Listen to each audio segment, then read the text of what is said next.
Today's episode of Round Guy Radio is brought to you by the Cedar Rapids Titans, whose all their games will be coming up shortly here on Round Guy Radio, starting February 15th. Also, Smithburg Auto of Fairfield, Iowa, Hinshaw Trailer Sales, and the Packwood Locker. We've got Coach Heliige, Mr. 100 wins, and had a pretty good week with 4 wins in a row. We thought we'd bring you on the program. Well, program, Coach. Hey, thanks for having me. You got a win against Winfield-Mount Union. You get a big win against West Burlington, another win against Fort Madison, and what was the other team? Danville. Danville. Oh yeah, that's tough. Those are all pretty good. Tell us a little bit. Tell us a little bit about your week. Who did you play first, and just take us through the week? Yeah, we played Winfield-Mount Union at home on Monday. We beat them 51-34. I think both Clay and I were at 99 wins. So I was the first to 100, but he's just such a great coach up there. He gets the most out of his players. We were really worried about that game, but boys played really well at home. They were anxious to play after that Central Lee double overtime loss, and we're able to get a win there. And then we had another home game the next night on Tuesday. We played great, probably the best we've played all year against Danville, who beat us earlier in the year on a buzzer beater. We beat them 74-30. So played fantastic. And then we went up to West Burlington on Friday and got the win up there, 59-51 against Figueroa and that West Burlington team. That's just they're really good. And we played well again that night. We played really tough. And then, turned around about 16 hours later, and played Fort Madison, and they got their first win Friday night. So we knew they were gaining some momentum, and they bring in, 6'9" Foy and 6'3" scoring machine Guzman. And, we got up 41-17 at halftime. And then the second half, fatigue started to set in for us, both mentally, physically, and really emotionally. I think a couple of our players needed a Snickers bar to get through that second half because they just were a little bit out of sorts. But at the end of the day, they showed a lot of grit, a lot of determination, and we did what we needed to do that second half against Fort Madison.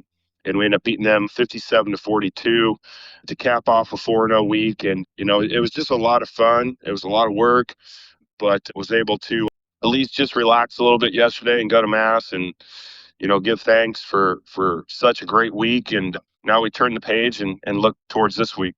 All right, you had anybody have any particularly good games in that 4-game stretch? Anybody have a high scorer or some big rebounds or something? Yeah, Blaine Rung had some phenomenal games. They all played well, but Blaine Rung had 31 against Fort Madison. He had a career high 33 against Danville. I think it was 33. He had, let me look here. He had 14 against Winfield, but that was, they kind of grind you out a little bit. And then he had 30, like I said, 31 against Danville and 25 against West Burlington. But the surrounding casts all had great games. Jack Ragar's playing fantastic. He's always around that 15-point mark. Jay Ellison is really coming back strong. He hit 3 threes against Fort Madison when we needed some big buckets. Nathan Box brought energy and effort all week long. Just amazing. And then Corbin Van Newell is really starting to score more. He's, 9 to 15 points a game, blocking shots, getting rebounds, played spectacular defense against Foy on Saturday. He was outmatched about 5 inches. And we had a little bit of bench problem this week. We only had Tanner Williams, my 5'6" junior. He played great minutes. Fort Madison, he didn't light up the stat sheet, but he had an assist. He had an offensive rebound at 5'5" against the Giants from Fort Madison, and had a steal. And he just moves the ball and plays tough defense. Just what I need off the bench from him. He will hit open threes. Don't let him fool you.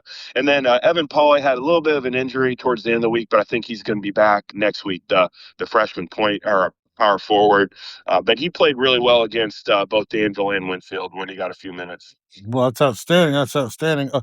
Where does this? I know it's all bunched up now. I think Notre Dame's probably going to wind up on top there, but the second, third, and fourth doesn't seem to be all too decided. What's your overall record, and what's your record in the division? Let's see. I'm pretty sure. I haven't even looked real close at that stuff, but we're 8-5 overall, and I believe we are 6-5 in the conference, or maybe 5-5. And we're just kind of taking it one game at a time. Wherever we end up in those conference standings is fine. If we'd win out, we're probably in the hunt for about anything, but that's what we'd have to do. But except for first place, obviously. But we're anywhere from that second, third, fourth, even fifth slot. I think we might have the fourth slot in a little bit better position if we can, take care of business and so forth. All right. Well, let's see. Who do you got on schedule for this week? Van Buren comes to town tomorrow, and then Notre Dame comes to town on Friday. So it's a little bit of a shorter week then. How many total games you got left to play? We'll have 8 regular season games left, and then districts. Well, I tell you, the first half of the season takes, it seems like, 6 weeks, and then the last half of the season takes like 2 weeks or 3 weeks. It's there's not so many breaks in the middle there, and we'll get going. Well, I don't know if I got anything other questions for you, but congratulations on 4 wins in a row, going for 5 wins in a row on Tuesday, and we'll see what we can get done with Notre Dame. They seem to be pretty big powerhouse, but you might have a home field advantage that might help you there. I guess I don't got him. We knew we hung with Notre Dame for a while. The first meeting, we had a terrible second quarter, absolutely atrocious second quarter. But outside of that, we played right with them. So it's just a matter of coming up with a good game plan and playing tough and see how the chips fall. Well, I don't got any more questions for you. Is there anything we didn't get to talk about that you wanted to talk about? No, I just say, our immediate game tomorrow is our main focus. Van Buren's playing really well. They knocked off Fairfield. They knocked off, their rival Davis County, and they're playing without Bainbridge now, which you would think that would hurt them and slow them down a little bit. But I watched their games here recently, and they're playing great basketball. Coach Shellman does just such a great job. They're dangerous the way they can shoot the three. So that's our main focus today and tomorrow, and we're not looking any further out than. All right. Well, thanks for taking a little time with us. Van Buren will be on Round Guy Radio tonight as they take on Columbus, and you're right about them. When they get it, when they're playing their game and they're playing good. I've seen them 3 times where they really did play well. They certainly played well against Fairfield. They just played as good as they could possibly play. Yep. We saw them against Lone Tree in a scrimmage there, and they played really well. And they played really well against Fort Madison. So definitely a team kind of on the rise. Thanks for taking a little time with us. Good luck Tuesday night and the rest of the week, and thanks for being with us. Thank you so much. Thanks for the coverage.